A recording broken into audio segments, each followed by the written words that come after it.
ஒரு 2 வாரமா ஃப்ரிட்ஜுக்குள்ள பன்னீரே கிடையாது.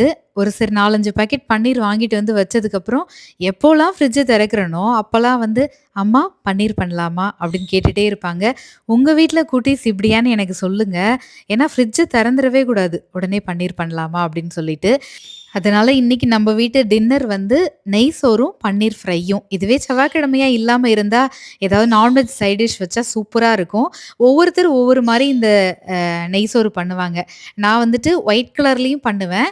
லைட்டா நம்ம கரம் மசாலா அதில சேர்த்துட்டோம் அப்படின்னா, கொஞ்சம் கலர் மாறிடும். மத்தபடி வந்து வெங்காயம், தக்காளி, இஞ்சி பூண்டு பேஸ்ட்டு, கைப்பிடி புதினா, கொத்தமல்லி, தயிர் ஊத்தி அப்படியே வந்துட்டு நம்ம ஊற வச்சிருந்த பாஸ்மதி ரைஸ் போட்டு, நல்லா ஒரு விசில் விட்டு எடுத்தாலும் சரி, எப்படி பண்ணாலும் சூப்பரா இருக்கும்.